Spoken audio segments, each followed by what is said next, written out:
नमस्कार दोस्तों, GK GS की प्रैक्टिस सेट 49 में आप सभी का स्वागत है। दोस्तों, ये वीडियो सभी के लिए इम्पोर्टेंट होने वाला है। जो भी स्टूडेंट किसी भी एग्ज़ाम की तैयारी कर रहा हो, जिसमें दोस्तों जनरल अवेयरनेस और जनरल साइंस से रिलेटेड क्वेश्चंस आते हैं, उन सभी के लिए वेरी वेरी इंपॉर्टेंट होने वाला है। तो दोस्तों, देरी ना करते हुए चलिए क्वेश्चंस को शुरू करते हैं। आप लोग वीडियो को लाइक कर दीजिएगा, चैनल को सब्सक्राइब भी कर दीजिएगा। तो दोस्तों, पहला क्वेश्चन है, अशोक मेहता समिति ने पंचायती राज के लिए किस मॉडल की अनुशंसा किया था। बहुत ही इंपॉर्टेंट क्वेश्चन बनता है दोस्तों। पंचायती राज से रिलेटेड एक और समिति का गठन किया गया था दोस्तों, जिसको बोला जाता है बलवंत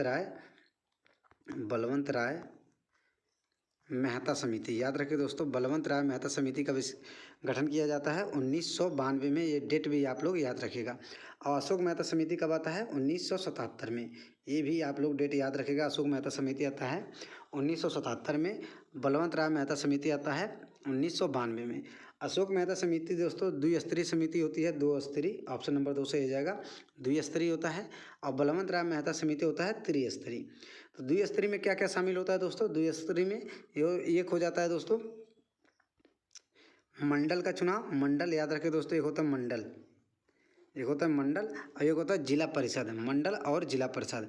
और इसमें दोस्तों मंडल, जिला परिषद और ग्राम पंचायत भी शामिल किया जाता है। त्रिस्तरीय बलवंत राय मेहता समिति की सिफारिश पर आता है। त्रिस्तरीय चुनाव होता है जो कि ग्राम पंचायत से रिलेटेड होता है, 1992 में आता है। दूसरा क्वेश्चन, ट्रैफिक में औसतन कितने डेसिबल का शोर होता है। ट्रैफिक में जो ट्रैफिक जाम लगता है दोस्तों, उसमें औसतन कितने डेसिबल का आवाज़ होता है, शोर होता है।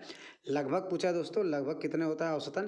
तो इसका आंसर हो जाएगा 80 डेसिबल। ऑप्शन नंबर 3 से हो जाएगा दोस्तों 80 डेसिबल। ऑप्शन नंबर 3 से हो जाएगा 80 डेसिबल। 10 डेसिबल तक का आवाज़ कहाँ होता है दोस्तों? 10 डेसिबल तक तो ये जाएगा हृदय की ध्वनि जो होता है, जो हृदय धक धक सुनाई देता है दोस्तों, हृदय की आवाज़। हृदय की आवाज़ होता है लगभग 10 डेसिमल तक। हृदय की आवाज़ होता है 10 डेसिमल तक, ये भी आप लोग याद रखिएगा। और दोस्तों 30 डेसिबल तक फुसफुसाहट, जो धीरे धीरे बात करते हैं लोग दोस्तों, फुसफुसाहट की आवाज़ होता है 30 डेसिबल। 130 डेसिबल की बात करें, 130 डेसिबल कितने कहाँ तक की आती है आवाज़? वायुयान की उड़ान तक। वायुयान की उड़ान याद रखिएगा दोस्तों, वायुयान की उड़ान में कितने डेसिबल तक की आवाज़ होती है? 130 डेसिबल तक। 180 डेसिबल तक की आवाज़ होती है दोस्तों रॉकेट लॉन्च में। 180 डेसिबल तक आवाज़ होता है रॉकेट लॉन्च में, ये भी आप लोग याद रखिएगा। रॉकेट लॉन्च में 180 डेसिबल तक, 130 डेसिबल तक वायुयान की उड़ाई में, 80 डेसिबल हो जाएगा दोस्तों ट्रैफिक सोर्स में, और 10 डेसिबल बहुत ही इंपॉर्टेंट है, 10 डेसिबल हृदय की आवाज़। अगला क्वेश्चन, शुंग वंश का अंतिम शासक कौन था? शुंग वंश का अंतिम शासक कौन था? बहुत ही इंपॉर्टेंट क्वेश्चन बनता है दोस्तों, शुंग वंश का अंतिम शासक कौन था? तो ये चारों के चारों ऑप्शन बहुत ही इंपॉर्टेंट है। तो इसका ऑप्शन हो जाएगा दोस्तों, शुंग वंश का अंतिम शासक पूछा है तो अंतिम शासक हो जाएगा दोस्तों देवभूति। ऑप्शन नंबर 2 से हो जाएगा देवभूति अंतिम शासक हुआ करता था शुंग वंश का। और शुंग वंश का स्थापना किसने किया था? तो हो जाएगा पुष्यमित्र शुंग, संस्थापक हो जाएगा। शुंग वंश का संस्थापक हो जाएगा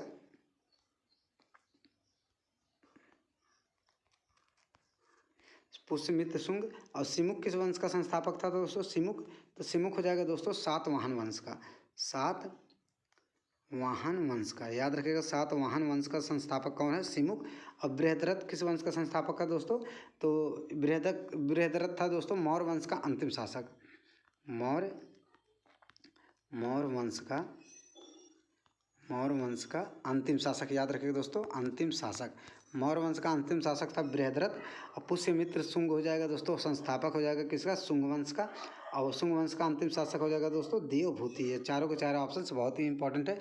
सिमुक हो जाएगा दोस्तों सातवाहन वंश का, अगर संस्थापक पूछे तो हो जाएगा सिमुक।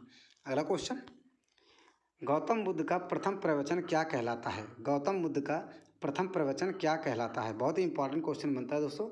तो प्रथम प्रवचन को बोला जाता है दोस्तों धर्म चक्र प्रवर्तन। ऑप्शन नंबर 1 से हो जाएगा दोस्तों धर्म चक्र प्रवर्तन बोला जाता है गौतम बुद्ध के प्रथम प्रवचन को। गौतम बुद्ध ने पहला प्रवचन कहाँ दिया था दोस्तों? ये जगह सारनाथ में। ये भी आप लोग याद रखेंगे दोस्तों, सारनाथ में, सारनाथ में। और सबसे ज़्यादा प्रवचन कहाँ दिया, उपदेश कहाँ दिया था? सबसे ज़्यादा उपदेश कहाँ दिया था? श्रावस्ती में। ये भी आप लोग याद रखिएगा, श्रावस्ती में, श्रावस्ती में, श्रावस्ती में याद रखिएगा। महाभिनिष्क्रमण क्या कहा जाता है दोस्तों? गृह त्याग। गृह त्याग को घटना को कहा जाता है महाभिनिष्क्रमण। और महापरिनिर्वाण बोला जाता है दोस्तों गौतम बुद्ध के मृत्यु को। गौतम बुद्ध के मृत्यु को बोला जाता है महापरिनिर्वाण, और महाभिनिष्क्रमण बोला जाता है गृह त्याग की घटना को। चैत्य मंडप क्या होता है दोस्तों? चैत्य मंडप, तो चैत्य मंडप होता है बौद्धों का पूजा स्थल। बौद्धों का पूजा स्थल क्या कहलाता है दोस्तों? चैत्य मंडप। ये भी चारों के चारों ऑप्शंस बहुत ही इंपॉर्टेंट है। तो धर्मचक्र परिवर्तन हो जाएगा, गौतम बुद्ध का प्रथम प्रवचन कहलाता है। महाभिनिष्क्रमण हो जाएगा, गृह त्याग की घटना। महापरिनिर्वाण हो जाता है गौतम बुद्ध की मृत्यु की घटना। और चैत्य मंडप होता है बौद्धों का पूजा स्थल कहलाता है चैत्य मंडप। सारनाथ में सबसे पहला उपदेश दिया था दोस्तों, सबसे ज़्यादा उपदेश दिया था श्रावस्ती में। ये भी आप लोग याद रखिएगा। अगला क्वेश्चन, अगला क्वेश्चन है दोस्तों, निम्न में से क्या एक अवसादी चट्टान का उदाहरण नहीं है? क्या एक अवसादी चट्टान का उदाहरण नहीं है? तो मतलब दोस्तों इसमें से तीन जो ऑप्शंस हैं ये अवसादी चट्टान के एग्जाम्पल हैं। और एक चौथा जो है जो कि नहीं है, वो कौन सा है? तो चौथा हो जाएगा दोस्तों डोलोमाइट अवसादी चट्टान है, चूना पत्थर अवसादी चट्टान है, बलुआ पत्थर अवसादी चट्टान है। तो ग्रेनाइट हो जाएगा दोस्तों। ये किस प्रकार का चट्टान है? ग्रेनाइट। तो ग्रेनाइट हो जाएगा दोस्तों, याद रखिएगा ग्रेनाइट होता है आग्नेय चट्टान। आग्नेय चट्टान, ग्रेनाइट होता है दोस्तों आग्नेय चट्टान। और चट्टान के कितने प्रकार होते हैं दोस्तों? 3 प्रकार का होता है। एक अवसादी चट्टान होता है, एक आग्नेय चट्टान होता है, एक कायांतरित चट्टान होता है। तीनों चट्टान के बारे में आप लोगों को पता होना चाहिए दोस्तों। 3 प्रकार के चट्टान पाए जाते हैं मुख्यतः, अवसादी चट्टान, आग्नेय चट्टान और कायांतरित चट्टान। याद रखिएगा दोस्तों। तो अवसादी चट्टान डोलोमाइट है, चूना पत्थर है, बलुआ पत्थर है। तो इसमें से आग्नेय चट्टान है दोस्तों ग्रेनाइट। ग्रेनाइट है दोस्तों आग्नेय चट्टान, आप लोग याद रखिएगा। अगला क्वेश्चन, निकट दृष्टि दोष किस कारण होता है? इंपॉर्टेंट क्वेश्चन बनता है दोस्तों, निकट दृष्टि दोष किस कारण होता है? तो इसका आंसर हो दोस्तों, पहली बात निकट दृष्टि दोष को बोला जाता है मायोपिया रोग। मायोपिया रोग बोला जाता है निकट दृष्टि दोष को। और हाइपरमेट्रोपिया, हाइपरमेट्रोपिया बोला जाता है दोस्तों दूर दृष्टि दोष को। हाइपरमेट्रोपिया, मेट्रोपिया, हाइपरमेट्रोपिया बोला जाता है दोस्तों दूर दृष्टि दोष को। और मायोपिया रोग बोला जाता है निकट दृष्टि दोष को। और ये किस कारण होता है दोस्तों? तो इसका आंसर हो जाएगा ऑप्शन नंबर 4, नेत्र लेंस का मोटा होना तथा फोकस दूरी का कम होना। नेत्र लेंस का मोटा होना तथा फोकस दूरी का कम होना निकट दृष्टि दोष का मुख्यतः कारण बनता है। अगला क्वेश्चन, मेढक के हृदय में कितने प्रकोष्ठ होते हैं? मेढक के हृदय में कितने प्रकोष्ठ होते हैं दोस्तों? इंपॉर्टेंट क्वेश्चन है। तो 3 प्रकोष्ठ होते हैं। तो मेढक के हृदय में कितने प्रकोष्ठ होते हैं दोस्तों? 3 होते हैं। मेढक के हृदय में 3 होते हैं। 4 किस में होते हैं दोस्तों? मनुष्य के हृदय में। मनुष्य के हृदय में 4 होते हैं दोस्तों, ये भी याद रखिएगा, मनुष्य के हृदय में 4 होते हैं। अब मछली में दोस्तों, मछली में 2 होता है। अब 5 लगभग किसी में नहीं पाया जाता दोस्तों, ये सरीसृप वगैरह में लगभग पाया जाता है, वो भी कन्फर्म नहीं है। अगला क्वेश्चन बात करते हैं दोस्तों, सभी गैसों का आयतन शून्य कितने तापमान पर होता है? इंपॉर्टेंट क्वेश्चन है दोस्तों, वेरी वेरी इंपॉर्टेंट क्वेश्चन। सभी गैसों का तापमान शून्य कितने तापमान पर होता है? सभी गैसों का आयतन जो है दोस्तों शून्य कितने तापमान पर होता है? उसका वॉल्यूम जो तो शून्य हो जाता है कितने तापमान पर लगभग? तो इसका आंसर हो जाएगा -273 डिग्री सेंटीग्रेड। ऑप्शन नंबर 1 से हो जाएगा दोस्तों -273 डिग्री सेंटीग्रेड। इसी को बोला जाता है दोस्तों परम शून्य तापमान। परम शून्य तापमान इसी को बोला जाता है -273 डिग्री सेंटीग्रेड। -273 डिग्री सेंटीग्रेड दोस्तों। -196 डिग्री सेंटीग्रेड अभी तक मानव द्वारा खोजा गया तत्व है जो कि नाइट्रोजन है। लिक्विड नाइट्रोजन -196 डिग्री सेंटीग्रेड तक जा सकता है। लिक्विड नाइट्रोजन, ये भी आप लोग याद रखिएगा, इंपॉर्टेंट बनता है क्वेश्चन से। ये प्रीवियस ईयर क्वेश्चन में पूछा गया था दोस्तों, ये एनटीपीसी में। लिक्विड नाइट्रोजन है जो कि -196 डिग्री सेंटीग्रेड तक गया है दोस्तों। अगला क्वेश्चन, गोइरोपिया समिति किससे संबंधित है? इंपॉर्टेंट क्वेश्चन बनता है दोस्तों, गोइरोपिया समिति किससे संबंधित है? गोइरोपिया समिति किससे संबंधित है दोस्तों? तो इसका आंसर हो जाएगा सुधार से नहीं, सॉरी, ऑप्शन नंबर 2 सही हो जाएगा दोस्तों। बैंक में ग्राहक सेवा के सुधार से, बैंक में ग्राहक सेवा के सुधार से गोइरुपीय समिति का गठन किया गया था।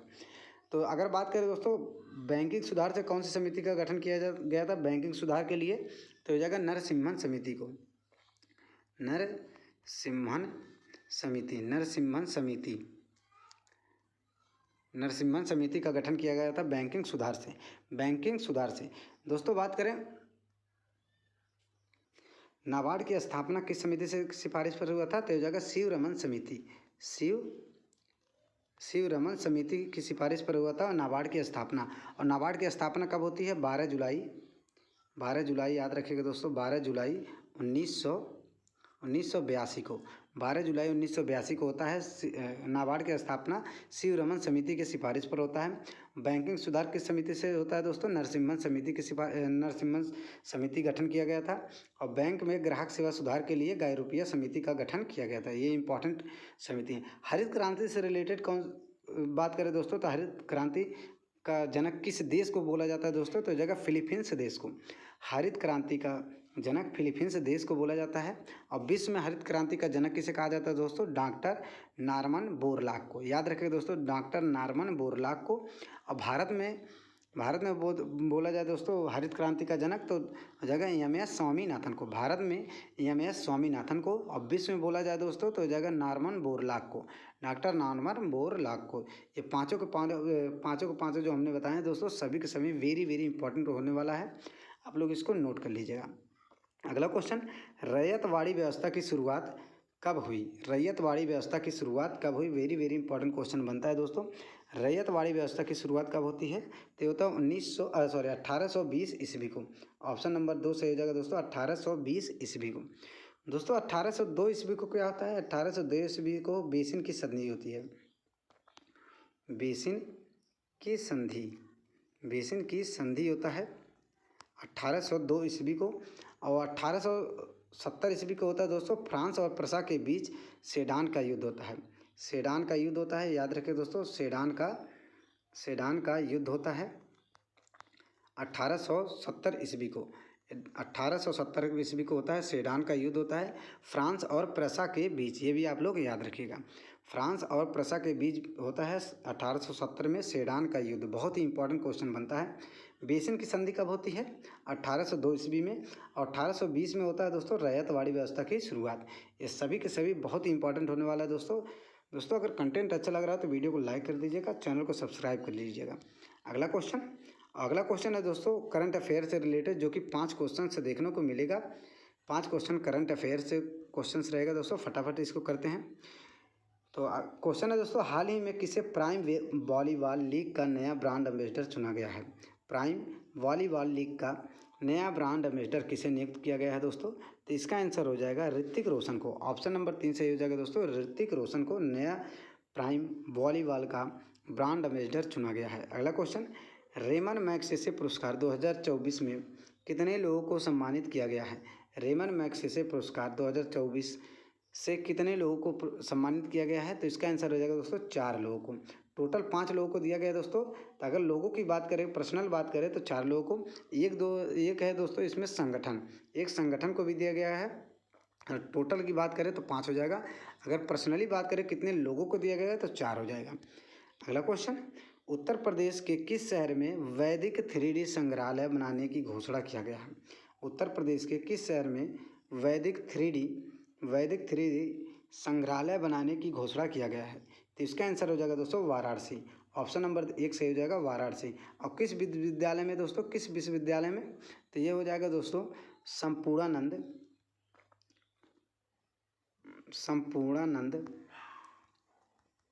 संस्कृत महाविद्यालय में, संपूर्णानंद संस्कृत विश्वविद्यालय में, याद रखिएगा दोस्तों, जो कि वाराणसी में स्थित है। इसमें 3D संग्रहालय बनाने की घोषणा किया गया है।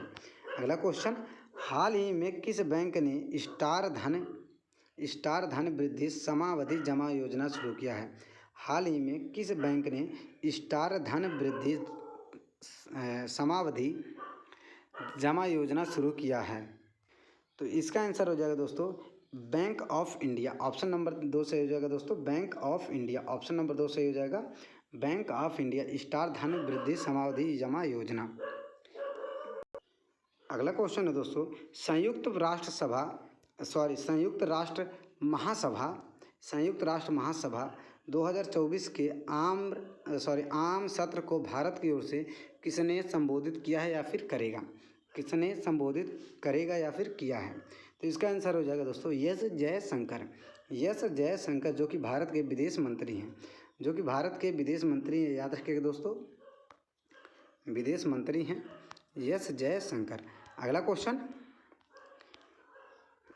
है दोस्तों, सिग्मो बसंत महोत्सव कहाँ मनाया जाता है? सिग्मो बसंत महोत्सव कहाँ मनाया जाता है? बहुत ही इंपॉर्टेंट क्वेश्चन है दोस्तों, सिग्मो बसंत महोत्सव कहाँ मनाया जाता है? तो इसका आंसर हो जाएगा दोस्तों गोवा राज्य में। ऑप्शन नंबर 2 से हो जाएगा दोस्तों गोवा राज्य में। सिग्मो बसंत महोत्सव गोवा राज्य में मनाया जाता है। असम का प्रसिद्ध है दोस्तों एक बिहू, याद रखें दोस्तों, असम का प्रसिद्ध है एक बिहू, बहुत ही प्रसिद्ध है। ये प्रीवियस ईयर रेलवे में बहुत बार पूछा गया है। अगला क्वेश्चन, हेपेटाइटिस बी से शरीर का कौन सा अंग प्रभावित होता है? हेपेटाइटिस बी से शरीर का कौन सा अंग प्रभावित होता है? इंपॉर्टेंट क्वेश्चन है बनता है दोस्तों, हेपेटाइटिस बी से शरीर का कौन सा अंग प्रभावित होता है? तो इसका आंसर हो जाएगा यकृत। ऑप्शन नंबर 3 से हो जाएगा दोस्तों यकृत। हेपेटाइटिस बी से यकृत प्रभावित होता है। आँख से दोस्तों कौन सा रोग है दोस्तों? हो जाएगा ट्रेकोमा रोग हो जाएगा आँख से रिलेटेड। मस्तिष्क से दोस्तों अल्जाइमर। अगर पूछे दोस्तों अल्जाइमर से शरीर का कौन सा अंग प्रभावित होता है? हो जाएगा मस्तिष्क। अब पैर में सबसे बड़ी हड्डी पाई जाती है दोस्तों फीमर, जो कि सबसे बड़ी हड्डी है, सबसे बड़ी है दोस्तों, याद रखिएगा। सबसे बड़ी हड्डी पैर में पाई जाती है फीमर, ये भी आप लोग याद रखिएगा। अगला क्वेश्चन, निम्न में से कौन सा नृत्य मंदिरों को समर्पित किया जाता है? निम्न में से कौन सा नृत्य मंदिरों को समर्पित किया जाता है? तो इसका आंसर हो जाएगा दोस्तों भरतनाट्यम। ऑप्शन नंबर 1 सही हो जाएगा दोस्तों, मंदिरों को समर्पित नृत्य कौन सा है? भरतनाट्यम। और किस राज्य से रिलेटेड है दोस्तों? तमिलनाडु से, याद रखें दोस्तों, तमिलनाडु से। कथकली किस राज्य का है दोस्तों? कथकली हो जाएगा दोस्तों केरल का। कथक हो जाएगा दोस्तों उत्तर भारत या फिर उत्तर प्रदेश का। बिहू अभी ऊपर बताया दोस्तों असम।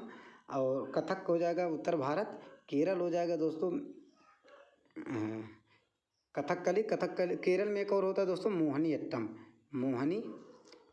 अट्टम, याद रखिए दोस्तों, मोहिनी अट्टम केरल से रिलेटेड है। भरतनाट्यम तमिलनाडु। अगला क्वेश्चन, मयूर द्वीप किस नदी पर स्थित है? बहुत ही इंपॉर्टेंट है दोस्तों। तो मयूर द्वीप किस नदी पर है दोस्तों? ब्रह्मपुत्र नदी पर। ऑप्शन नंबर 2 से हो जाएगा ब्रह्मपुत्र नदी पर। ब्रह्मपुत्र नदी को दोस्तों बांग्लादेश में क्या कहा जाता है? बांग्लादेश में क्या कहा जाता है? याद रखिएगा, बांग्लादेश में आप लोग कमेंट करके बताइएगा बांग्लादेश में क्या कहा जाता है ब्रह्मपुत्र नदी को बांग्लादेश में, और गंगा को भी क्या कहा जाता है बांग्लादेश में, ये भी आप लोग बताइएगा। गोदावरी को दोस्तों दक्षिण भारत की गंगा कहा जाता है, दक्षिण भारत का गंगा कहा जाता है गोदावरी नदी को। ये कहाँ से निकलता है दोस्तों? महाराष्ट्र के नासिक जिले से, जो कि दोस्तों त्र्यंबकेश्वर की पहाड़ी से निकलता है। इसकी टोटल लंबाई है 1465 किलोमीटर, याद रखें 1465 किलोमीटर इसकी टोटल लंबाई है। दक्षिण भारत की गंगा या फिर प्रायद्वीपीय भारत की गंगा कहा जाता है गोदावरी नदी को। अगला क्वेश्चन, यूनेस्को ने एलोरा में कुल कितनी गुफाओं को चिन्हित किया है? यूनेस्को ने एलोरा में कुल कितनी गुफाओं को चिन्हित किया गया, मतलब बेसिकली पूछा गया दोस्तों एलोरा में कुल कितनी गुफाएं हैं? तो इसका आंसर हो जाएगा दोस्तों 34 गुफा। 34 ऑप्शन नंबर 3 से हो जाएगा दोस्तों 34 गुफा। एलोरा की गुफाएं कहाँ मिलता है दोस्तों? देखने को कहाँ मिल जाएगा? तो महाराष्ट्र में, ये भी आप लोग याद रखिएगा, महाराष्ट्र में।